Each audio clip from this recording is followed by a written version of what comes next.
اعوذ باللہ من الشیطان الرجیم بسم اللہ الرحمن الرحیم السلام علیکم ورحمۃ اللہ وبرکاتہ۔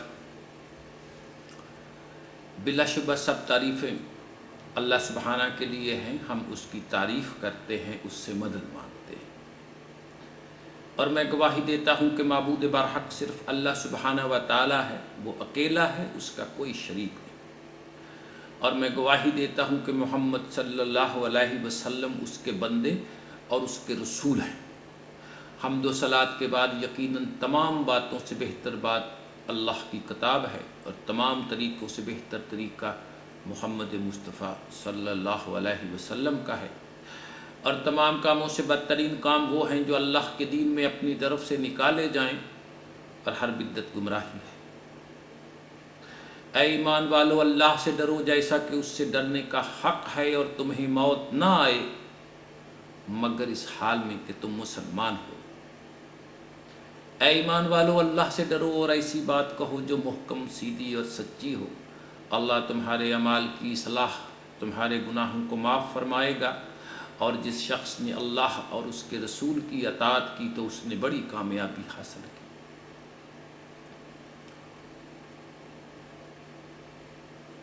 میرے مسلمان بہن بھائیوں، یہ ایک تعجب خیز بات ہے کہ آج لاکھوں بلکہ کروڑوں مسلمان نمازیں پڑھتے ہیں، حج کرتے ہیں، مگر نہ کسی میں اعلیٰ اخلاق پیدا ہوتا ہے، اور نہ ہی ہماری ان عبادات سے اسلام کا وقار بلند ہوتا ہے۔ آج قومی سطح پر ہی نہیں، بین الاقوامی سطح پر مسلمان نہ صرف اخلاقی انحطاط کا شکار ہیں بلکہ جگہ جگہ حنوط اور یہود سے پٹ بھی رہے ہیں، جس سے یہ خود بھی ذلیل ہو رہے ہیں اور ان کا دین بھی سرنگوں ہو رہا ہے، جبکہ دین اسلام تو دنیا میں غلبہ حاصل کرنے کے لیے آیا تھا۔ اب جب کوئی کوشش یا عمل نتیجہ خیز نہیں ہوتا تو اس کی کوئی وجہ تو ضرور ہوتی ہے۔ ایمان کے اعتبار سے مسلمانوں، ہمارے زوال کی ایک نہیں سینکڑوں وجوہات ہیں۔ ہم مسلمانوں کے زوال کی وجہ وہ فتنے ہیں جو لوگوں نے سیاسی اقتدار حاصل کرنے کے لیے مذہب کے نام سے مذہبی سیاسی جماعتیں قائم کر کے ایجاد کیے ہوئے۔ ہم مسلمانوں کے زوال کی وجہ فرقہ واریت ہے، جو ائمہ اور محدثین کے اختلاف کی وجہ سے قائم ہوئی۔ پھر ہم مسلمانوں کے زوال کی وجہ وہ تعلیم ہے جو ائمہ اربعہ کی رائے اور علماء کے فتووں پر مبنی ہے، جو اب آہستہ آہستہ لوگوں کے ایمان کے درجے تک پہنچ چکی ہے، اور مسلمان لوگ اس کا اتباع قرآن اور سنت کی طرح کرنے لگے۔ پھر ہم مسلمانوں کے زوال کی وجہ تصوف کے نظریات ہیں، جنہوں نے مسلمانوں کی توجہ قرآن کے فکر اور تدبر سے ہٹا کر چلہ کشی، مراقبہ اور گوشہ نشینی کی طرف مبذول کر دی۔ ارے یہ بدھزم کے اثرات اور عیسائی راہبوں کی تبلیغ کا نتیجہ تو ہے کہ جو لوگ دنیا کے مصائب اور الجھنوں کا مقابلہ نہیں کر سکتے، وہ ان کی تبلیغ کے مطابق معرفت الہی حاصل کرنے کے لیے یہ راستہ اختیار کر لیتے ہیں۔ پھر ان میں وحدت الوجودی گروہ بھی پیدا ہو گیا ہے، جس نے کشف و کرامات اور باطنی علم کا ایسا جال بچھایا کہ اس کے پیروکار ارتقائی زندگی سے بالکل نابلد ہو گئے۔ پھر ہم مسلمانوں کے زوال کی وجہ خطۂ ارض پر خلافت اسلام کا نہ ہونا ہے، کہ تمام مسلم ممالک میں اسلامی شریعت کا وجود تک نہیں بلکہ طوائف الملوکی ہے، اور اسی خود غرضی اور طوائف الملوکی نے تمام مسلم ممالک میں شریعت دفن کر دی ہوئی ہے۔ پھر دشمنان اسلام کو مسلمانوں کی ترقی بھی پسند نہ تھی، لہٰذا انہوں نے ایک سازش کے تحت ہلاکو اور چنگیز کے حملوں سے مسلمانوں کے علمی خزانوں کو نیست و نابود کر دیا، اور خود دولت علم پر قابض ہو گئے، اور مسلمانوں کے علماء نے دین دشمن اجمی سازش سے متاثر ہو کر قرآن پر تدبر اور فہم کرنا چھوڑ دیا۔ ہمارے موجودہ مسلمان مذہبی علماء بھی انہی دین دشمن اجمیوں سے متاثر اور انہی کے مقلد ہیں، اس لیے انہوں نے بھی مسلمانوں کو قرآن پر تدبر کرنے سے منع کر دیا اور اعلیٰ تعلیم کو قرآن کے خلاف کہہ کر روک دیا۔ تو قرآن کا وہ مقصد جو مسلمانوں کی زندگی کو بلندی کی طرف لے جانا چاہتا ہے بالکل نظر انداز کر دیا گیا۔ قرآن کو بے معنی اور بغیر غور و فکر پڑھنا عام ہے۔ قرآن فہمی کی بجائے آج ہم مسلمانوں میں قرآن خوانی کا رواج ہے، لہٰذا اب قرآن کی تلاوت محض جادو ٹونے، بلاؤں کو دور کرنے، بیماریوں کا علاج کرنے، مردوں کو بخشوانے اور ثواب پہنچانے کی خاطر ہونے لگا ہے۔ اس کی آیات کو تعویذوں کی شکل میں فروخت بھی کیا جاتا ہے۔ پھر مسلمانوں کے زوال کی وجہ تقدیر کا وہ مفہوم بھی ہے جو مسلمانوں میں عقیدے کے طور پر پھیلا دیا گیا کہ جو کچھ ہوتا ہے تقدیر میں لکھا ہوا ہے، انسان محض مجبور ہے، اپنی مرضی سے کچھ کر نہیں سکتا۔ مسلمانوں کے زوال کی وجہ ایمان کے اعتبار سے ہمارے ایمان میں شرک کی ملاوٹ ہے۔ اس کی وجہ یہ ہے کہ ہماری عبادات دکھاوے کی ہیں، ان میں وہ روح نہیں جو ان کو نتیجہ خیز کرتی ہے۔ اگر ہم نے ان کی روح کو دل کی گہرائیوں میں جگہ دی ہوتی تو یہ عبادات ضرور کوئی رنگ لاتی۔ ہم نے تو ان کو محض رسمی طور پر ظاہری صورت میں اپنایا ہوا ہے۔ اور میرے مسلمان بہن بھائیوں، ہمارے زوال کی سب سے اہم وجہ ہم میں اخلاص اور اخلاق کی کمی ہے۔ ہم انفرادی سطح سے لے کر اجتماعی سطح تک،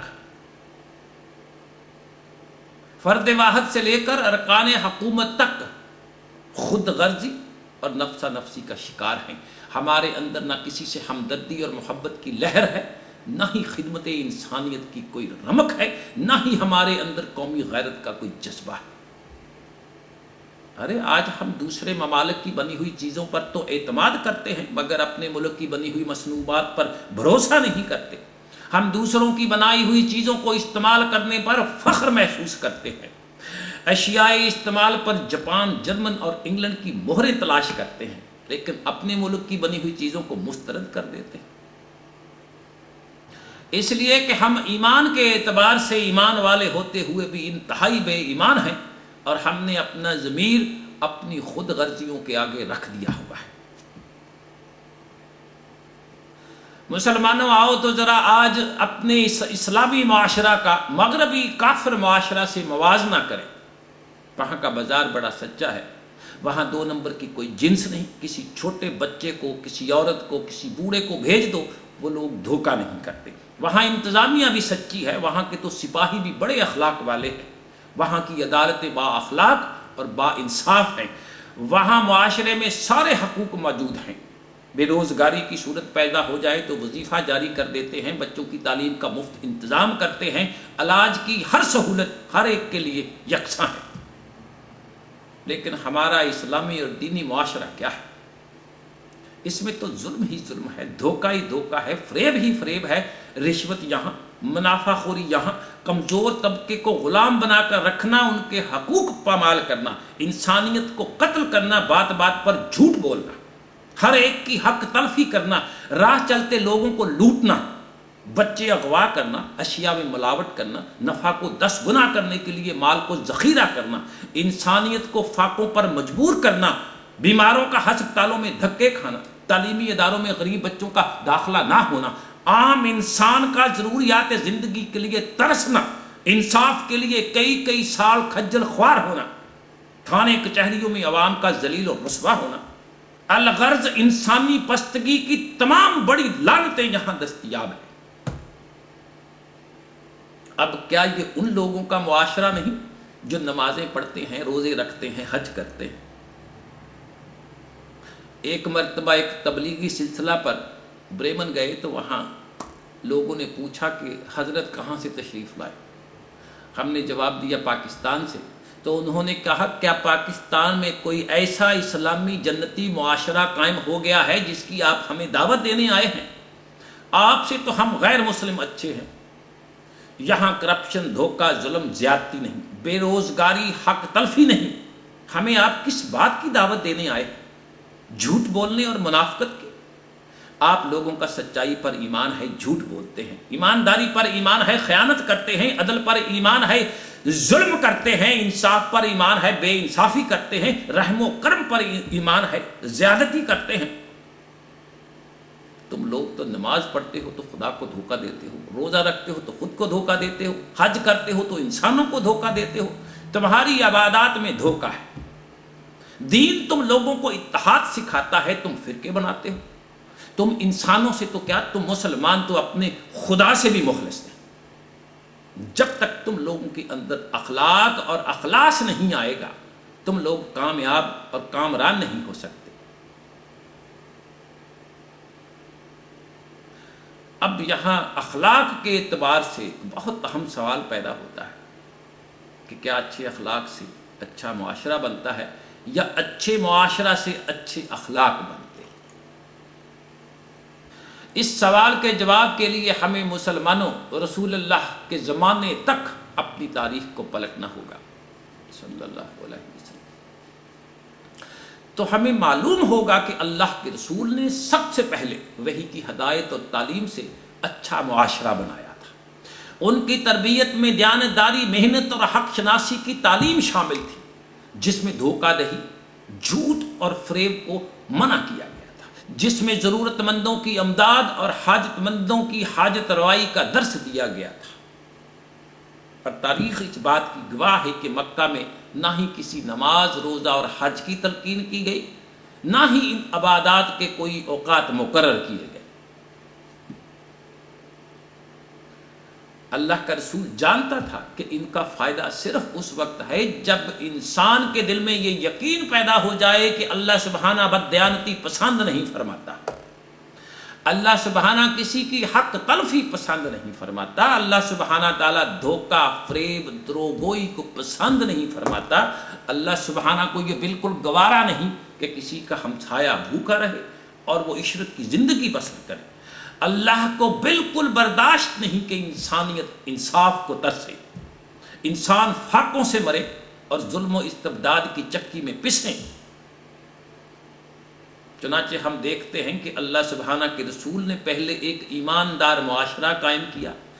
جب لوگوں کے دلوں میں خدا کی عظمت اور انسانوں کی خدمت کے جذبات پختہ ہو گئے تو پھر نبوت کے 10-11 سال بعد معراج کے موقع پر نماز کا حکم ہوا۔